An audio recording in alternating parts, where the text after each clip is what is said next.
अध्याय 2 पृथ्वी की पपड़ी। पृथ्वी की संरचना। पृथ्वी की बाहरी भू आकृतियों के भूगोल को समझने के लिए यह आवश्यक है कि हमें इस बात का कुछ अंदाजा हो कि पृथ्वी की पपड़ी के भीतर क्या है। लगभग 4500 मिलियन वर्ष पूर्व पृथ्वी का निर्माण कैसे हुआ, यह ठीक जानना संभव नहीं है, लेकिन ज्वालामुखी विस्फोट, भूकंप की लहरें, गहरी खदान के संचालन और क्रिस्टल बोरिंग के साक्ष्य से निम्नलिखित तथ्य बिल्कुल स्पष्ट हैं। वायुमंडल, स्टार, पृथ्वी की पपड़ी, लिथोस्फीयर, महासागर, जलमंडल, आच्छादन, अंजीर। 15 पृथ्वी की संरचना और संरचना को दर्शाने वाला एक खंड। पृथ्वी कई संकेंद्रित परतों से बनी है। चित्र 15। बाहरी परत पृथ्वी की पपड़ी स्थलमंडल है जिसमें दो अलग अलग हिस्से होते हैं। ऊपरी भाग में ग्रेनाइट की चट्टानें हैं और महाद्वीपों का निर्माण करते हैं। इसके मुख्य खनिज घटक सिलिका और एल्यूमिना हैं, इसलिए इसे सामूहिक रूप से सियाल कहा जाता है।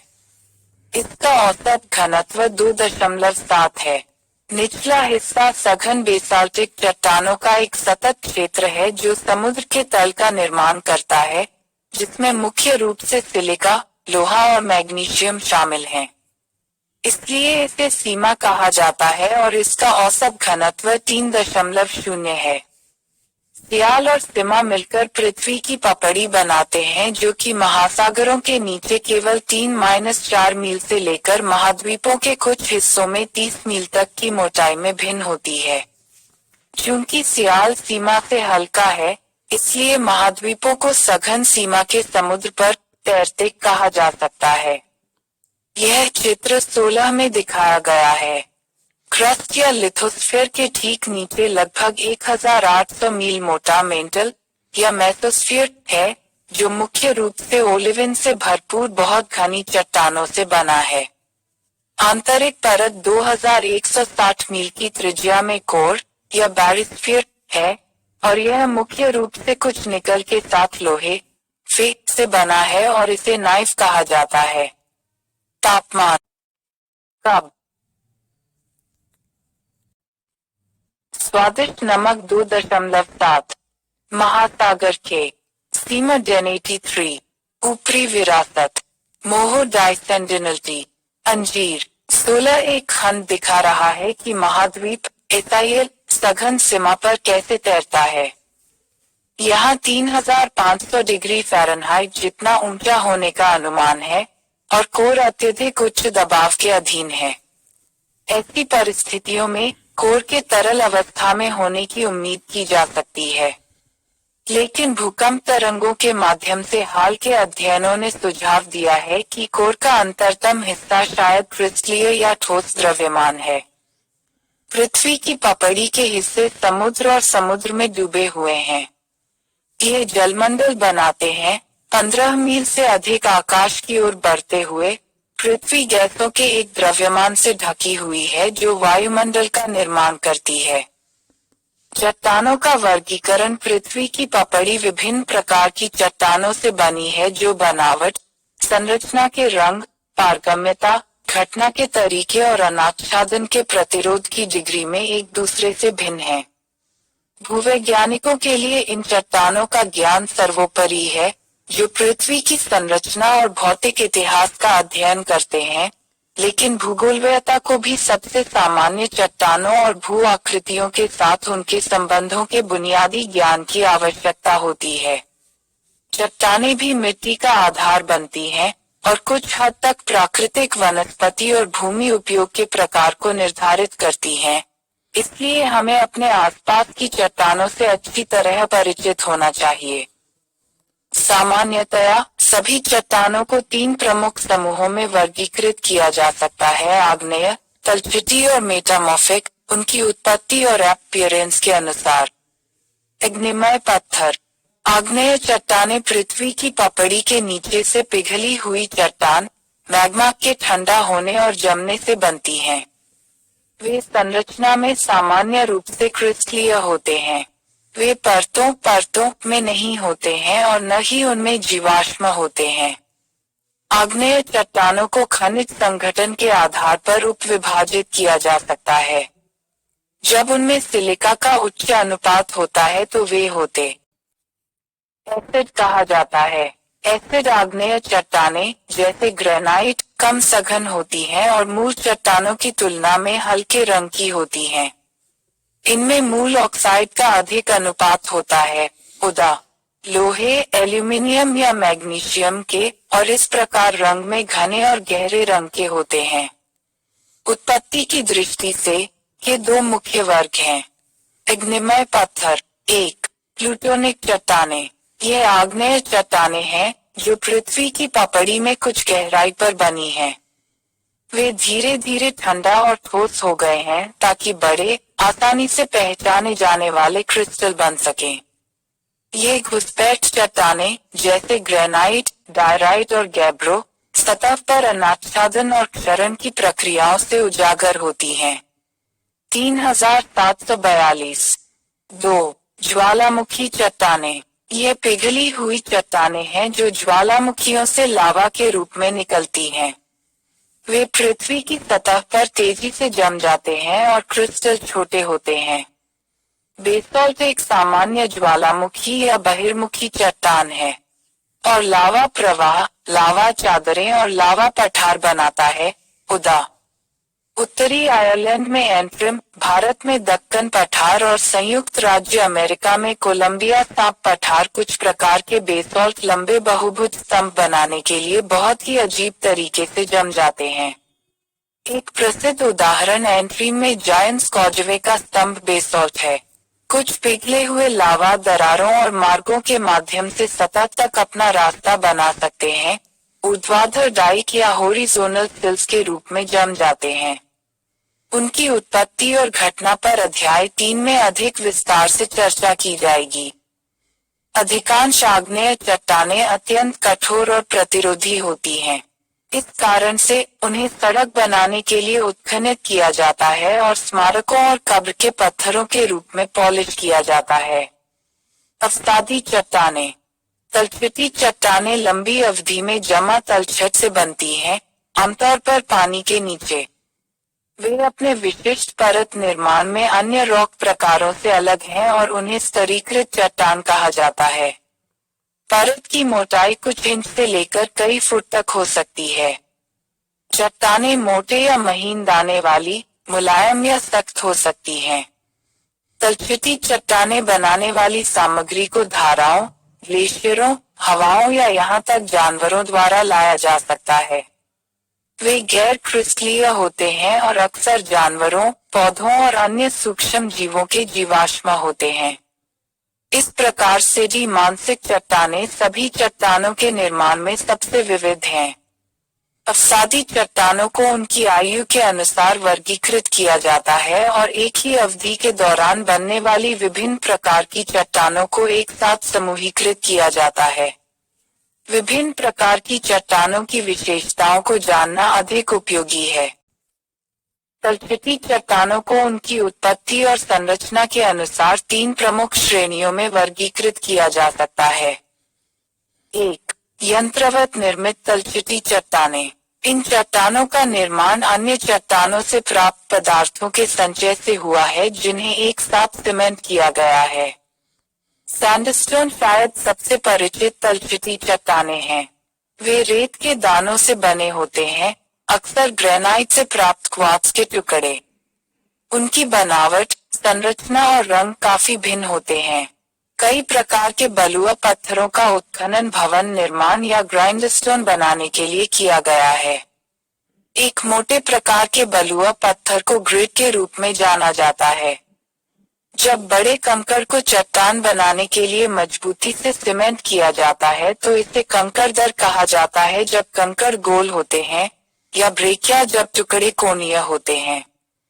महीन तलछटी सामग्री मिट्टी का निर्माण करती है, जिसका व्यापक रूप से ईंट बनाने, शेल या मडस्टोन के लिए उपयोग किया जाता है। रेत और बजरी असिंचित रूप में हो सकती है।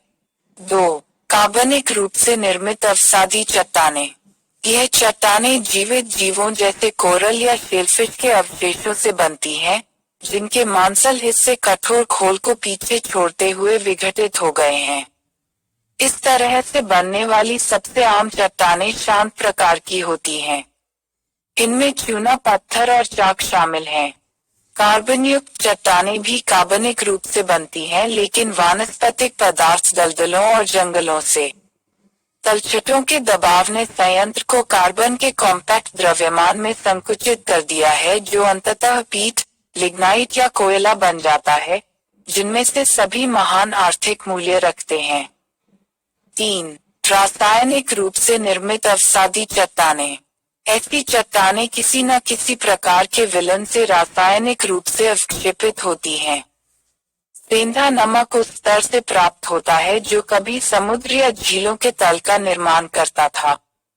जिप्सम या कैल्शियम सल्फेट नमक की झीलों के वाष्पीकरण से प्राप्त होता है, जैसे कि मृत सागर, जिसमें बहुत अधिक लवणता होती है। इसी प्रकार से पोटाश और नाइट्रेट बन सकते हैं। कायांतरित चट्टानें सभी चट्टानें, चाहे वे आग्नेय हों या अवसादी, अत्यधिक गर्मी और दबाव में कायांतरित या परिवर्तित चट्टानें बन जाती हैं। इस तरह की ताकतों द्वारा, विशेष रूप से तीव्र पृथ्वी आंदोलनों के दौरान, उनके मूल चरित्र और स्वरूप को बहुत बदल दिया जा सकता है। इस प्रकार मिट्टी को स्लेट में, चूना पत्थर को संगमरमर में, बलुआ पत्थर को क्वार्ट्जाइट में रूपांतरित किया जा सकता है। ग्रेनाइट को गनीस में, शेल को शिस्ट में और कोयले को ग्रेफाइट में। कुआलालंपुर के पास एक अलग चूना पत्थर की पहाड़ी। इस पहाड़ी की तुलना अध्याय 7 चिबाटन पैनरांगन में दर्शाए गए चूना पत्थर की विशेषताओं से करें। रॉक प्रकारों का प्रभाव। लैंडस्केप पर भूमि रूपों की उपस्थिति और विशिष्ट विशेषताएं अंतर्निहित रॉक प्रकार से बहुत प्रभावित होती हैं। मिट्टी और शेल जैसी नम चट्टानें ग्रेनाइट जैसी सख्त चट्टानों की तुलना में बहुत तेजी से घिस जाती हैं। पश्चिम मलेशिया के भीतर प्रतिरोधी ग्रेनाइट मुख्य रेंज और पूर्वी रेंज की ऊंची जमीन बनाते हैं, जहां कई चोटियां 2000 फीट से अधिक तक बढ़ जाती हैं।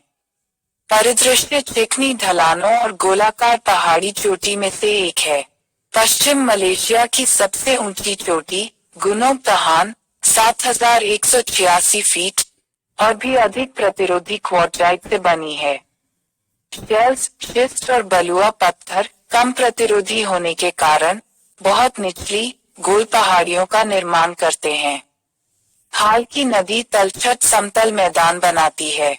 चूना पत्थर उनकी पारगम्यता के कारण प्रतिरोधी, प्रमुख खड़ी किनारे वाली पहाड़ियों का निर्माण करते हैं, जैसे कि एपोह के पास और परलिस में। पृथ्वी की गतियां और प्रमुख भू आकृतियां। अनाच्छादन, बहते जल, वर्षा, पाला, सूरज, हवा, हिमनद और लहरें, ताकि हमारे वर्तमान भू आकृतियों में बहुत विविधता और विविधता हो। लेकिन ये एजेंट केवल पर्वतीय पठारों और मैदानों के पैटर्न को संशोधित करते हैं, जो पृथ्वी की पपड़ी की गतियों के प्रतिरूपित होते हैं।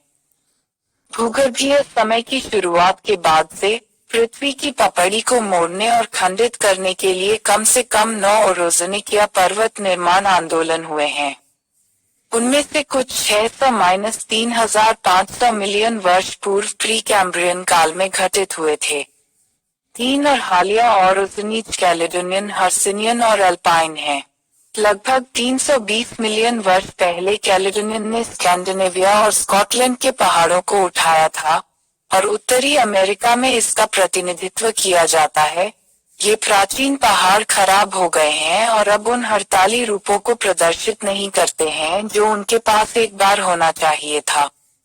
बाद की अवधि में लगभग 240 मिलियन वर्ष पहले उसके सिनियन पृथ्वी आंदोलनों के दौरान ब्रिटेन में यूराल पर्वत पेनिन्स और वेल्श हाईलैंड्स, जर्मनी में हार्स पर्वत, अमेरिका में एप्लाचियन के साथ साथ उच्च पठार जैसे पर्वतमाला का गठन किया गया था।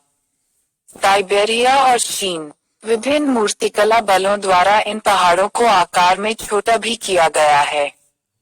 अब हम एक ऐसे युग में रह रहे हैं जो लगभग 30 मिलियन वर्ष पहले पृथ्वी के प्रमुख ओरोजेनिक आंदोलनों के बहुत करीब था। युवा फोल पर्वत श्रृंखलाओं को बड़े पैमाने पर उभारा गया और उखाड़ फेंका गया। आल्प्स, हिमालय, एंडी और रॉकीज चित्र 17 में दिखाया गया है। जैसी सबसे हाल ही में गठित ये पर्वतमालाएं सबसे ऊंची और सबसे भव्य हैं। उनकी चोटियां कभी कभी कई मील ऊंची होती हैं, लेकिन वह समय आएगा जब इन ऊंचे स्तरों को उन लोगों की तरह कम कर दिया जाएगा जो उनसे पहले मौजूद थे। अपघटित सामग्री से नई चट्टानें बनेंगी, जिन्हें बाद में पहाड़ों की अगली पीढ़ी के लिए ऊपर उठाया जाएगा। पहाड़ों के प्रकार पर्वत पृथ्वी की सतह का एक बड़ा हिस्सा बनाते हैं। उनके गठन के तरीके के आधार पर 4 मुख्य प्रकार के पहाड़ों को प्रतिष्ठित किया जा सकता है। एक, मोड़ वाले पहाड़। ये पहाड़ अब तक सबसे व्यापक हैं और सबसे अधिक आयातक भी हैं। जब वे पृथ्वी की पपड़ी में तनाव स्थापित करते हैं, तो वे बड़े पैमाने पर पृथ्वी के आंदोलन के कारण होते हैं। ऐसे स्ट्रेस ओवलीन चट्टानों के बढ़े हुए भार, प्रवाह की गति, क्रस्ट में मैग्नेटिक घुसपैठ या पृथ्वी के कुछ हिस्से के विस्तार या संकुचन के कारण हो सकते हैं। जब मंद इस तरह के तनावों को शुरू किया जाता है, तो चट्टानें संपीड़न बलों के अधीन होती हैं जो झुर्रियां पैदा करती हैं। युवा अल्पाइन फोल्ड, हर्सनियन फोल्ड, कैल्डोनियन फोल्ड, पूर्व कैम्ब्रियन प्राचीन ढाल, अंजीर। 17 पृथ्वी के संरचनात्मक विभाजन। कमजोरी की रेखा के साथ तय। जैसा कि चित्र 18A और B में दिखाया गया है, तय करना पृथ्वी की पपड़ी को प्रभावी ढंग से छोटा करता है, जिससे मूल स्तर की सतह से तरंगों की एक श्रृंखला बनती है। ऊपर की ओर मुड़ी हुई तरंगों को एंटीक्लाइन कहा जाता है और ट्रफ या डाउनफोल्ड सिक्लाइन होते हैं। ऊपर और नीचे की तहों का निर्माण टेबल कपड़े की झुर्रियों के समान होता है जब इसे टेबल के एक या दोनों तरफ से धकेला जाता है। दुनिया के महान तह पहाड़ों में जैसे एंटीक्लाइन, दबाव, सिंक्लाइन। 2. छोटा क्रस्ट। B. अंजीर। 18 इत तय करने से पहले पृथ्वी की पपड़ी का क्षैतिज स्तर। B. संपीड़न फोल्ड पर्वत बनाने वाली परत को छोटा करता है। हिमालय, रॉकीज, एंडीज और आल्प्स संपीड़न बलों की जटिलता के कारण सिल्वर्टोन ने और अधिक जटिल रूप विकसित किए। जब एक तह की शिखा बहुत दूर धकेल दी जाती है, तो एक ओवरफोल्ड बनता है। चित्र 19। यदि इसे और भी आगे बढ़ाया जाता है, तो यह एक लेटा हुआ तह बन जाता है। चित्र 19। चरम मामलों में क्रस्ट में फ्रैक्चर हो सकते हैं, जिससे कि लेटा हुआ गुना का ऊपरी हिस्सा एक थरस्ट प्लेन के साथ निचले हिस्से पर आगे की ओर खिसक जाता है, जिससे एक ओवरथ्रस्ट फोल्ड बन जाता है। थरस्ट फोल्ड के ओवरराइडिंग हिस्से को नैव चित्र 19 कहा जाता है। चूंकि रॉक स्ट्रेट को महान ऊंचाइयों तक ऊंचा किया गया है, कभी कभी मीलों में मापने योग्य फोल्ड माउंटेन में एंटीक्लाइन सिंपल फोल्ड, असममित तय, लेटा हुआ गुना, सिंक्लाइन, ओवरफोल्ड, परत, अंजीर। 19 तह के प्रकार। थर्स्ट प्लेन, गलती रेखा, ऊंचाई के पहाड़ कहलाते हैं। तह पहाड़ भी ज्वालामुखी गतिविधि के साथ निकटता से जुड़े हुए हैं। इनमें कई सक्रिय ज्वालामुखी हैं, खासकर सकम पैसिफिक फोल्ड माउंटेन सिस्टम में। इनमें टिन, तांबा, सोना और पेट्रोलियम जैसे समृद्ध खनिज संसाधन भी होते हैं। तनाव।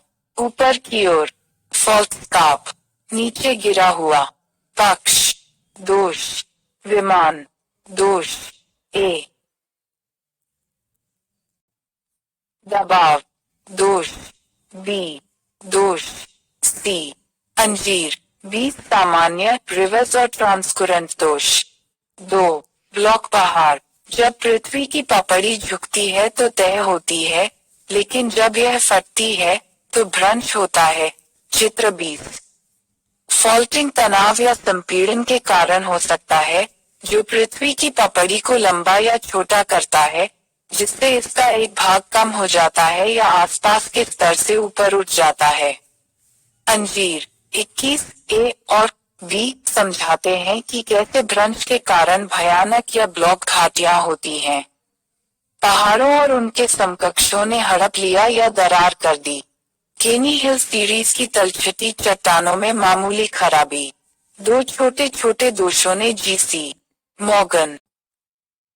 अंजीर में 21 ए पृथ्वी की गति तनाव बल उत्पन्न करती है जो क्रस्ट को अलग करती है और विकसित होने पर दोष।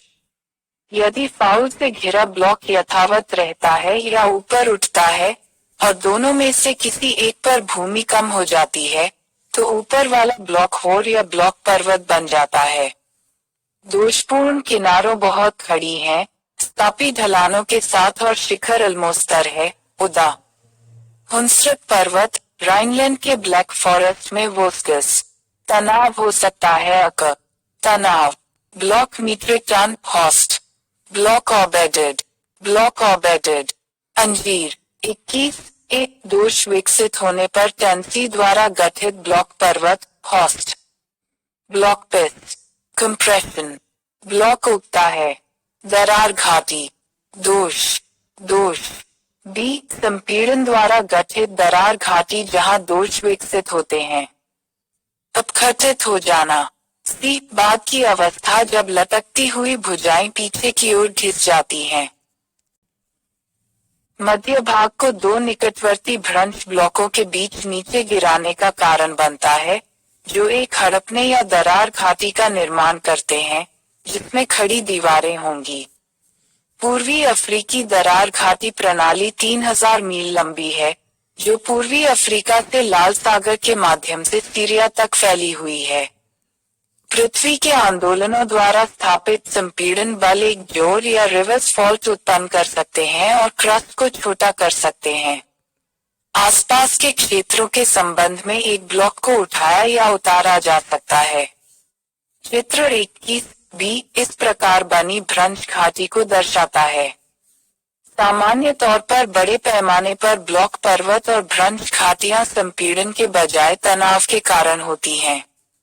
दोष श्रृंखला में हो सकते हैं और झुकाव और अन्य अनियमितताओं से और अधिक जटिल हो सकते हैं। सदियों से अनाच्छादन दोषपूर्ण भू आकृतियों को संशोधित करता है। 3 ज्वालामुखी पर्वत वास्तव में ये ज्वालामुखी हैं जो पृथ्वी की पपड़ी में दरारों से निकाले गए पदार्थों से बने हैं। सामग्री में पिघला हुआ लावा, ज्वालामुखी बम, सिंडर, राख, धूल और तरल कीचड़ शामिल हैं। वे वेंट के चारों ओर क्रमिक परतों में गिरते हैं, एक विशिष्ट ज्वालामुखीय शंकु का निर्माण करते हैं।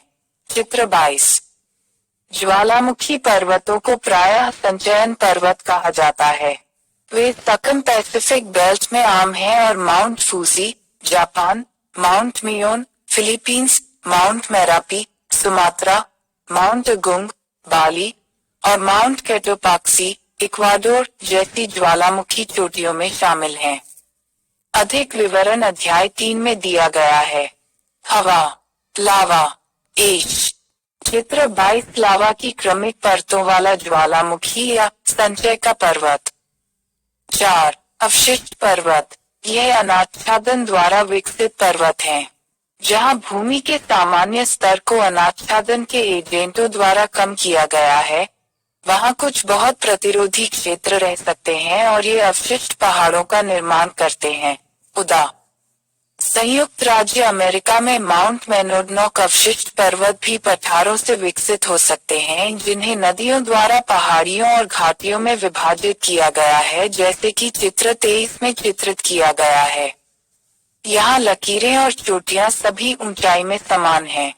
विच्छेदित पठारों के उदाहरण जहाँ मूल लगभग सपाट पठारी सतह, नदियों या हिमनदों द्वारा कटाव। अनाच्छादन के पहाड़। अंजीर 23 अवशिष्ट पहाड़ या खंडन के पहाड़। डाउन कटिंग धाराओं ने अपलैंड को अनाच्छादन के पहाड़ों में बदल दिया है। स्कॉटलैंड के हाईलैंड्स, स्कैंडिनेविया और दक्कन पठार हैं। ट्रे के प्रकार।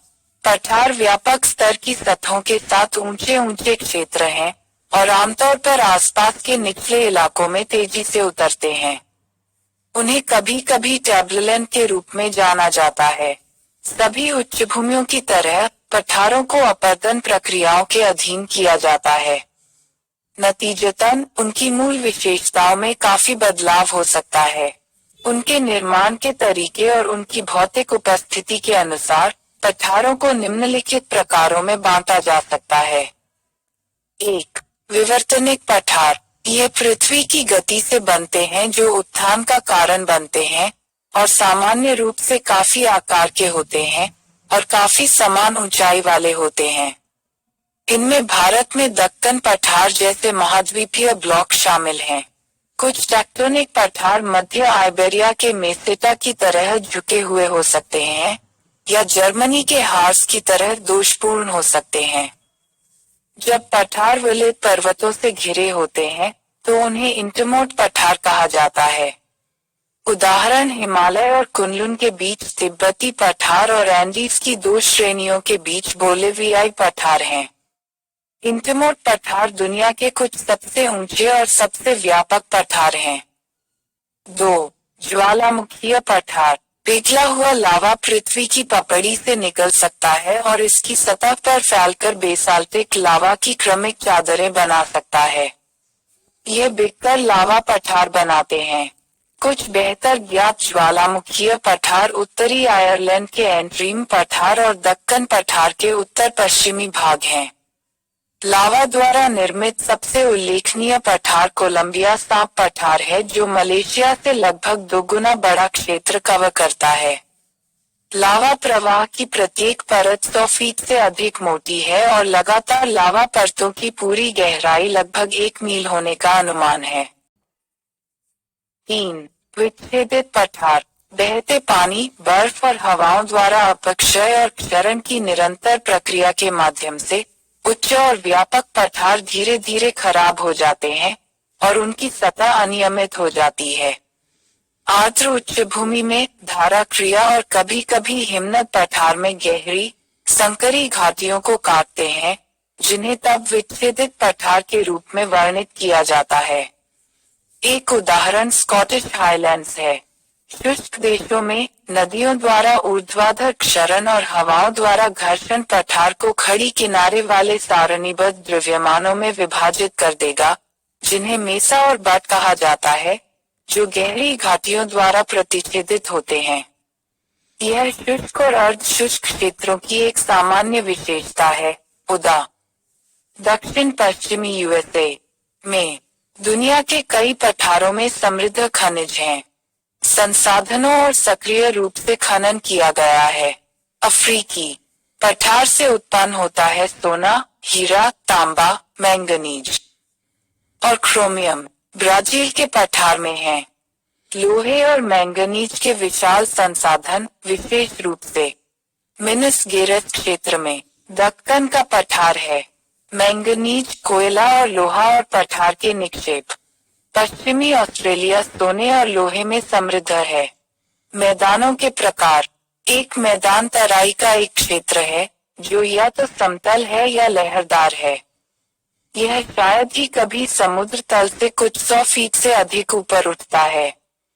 कम पहाड़ियां हो सकती हैं जो एक विशिष्ट रोलिंग स्थलाकृति प्रदान करेंगी। मैदान आमतौर पर किसी देश की सबसे अच्छी भूमि बनाते हैं और अक्सर गहन खेती की जाती है। जनसंख्या और बस्तियां सामान्य रूप से यहाँ केंद्रित हैं, और जब मैदानी भाग नदियों द्वारा पार किए जाते हैं, जैसा कि उनमें से अधिकांश हैं, तो उनका आर्थिक महत्व और भी अधिक हो सकता है। उदा. भारत गंगा का मैदान, मिसिसिपी का मैदान और यांगत्जे का मैदान। सबसे व्यापक समशीतोष्ण मैदानों में से कुछ खास के मैदान हैं जैसे रूसी स्टैप्स, उत्तरी अमेरिकी प्रेरी और अर्जेंटीना के पंपास। मैदानों को उनके गठन के तरीके के आधार पर 3 प्रमुख प्रकारों में बांटा जा सकता है। 1. संरचनात्मक मैदान। ये दुनिया के संरचनात्मक रूप से दबे हुए क्षेत्र हैं, जो पृथ्वी की सतह पर सबसे व्यापक प्राकृतिक तराई का निर्माण करते हैं। वे क्षैतिज रूप से बिस्तरों वाली चट्टानों से बनते हैं, जो पृथ्वी के क्रिस्टल मूवमेंट से अपेक्षाकृत अप्रभावित रहते हैं। इनमें रूसी मंच, संयुक्त राज्य अमेरिका के महान मैदान और ऑस्ट्रेलिया के मध्य तराई जैसे महान मैदान शामिल हैं।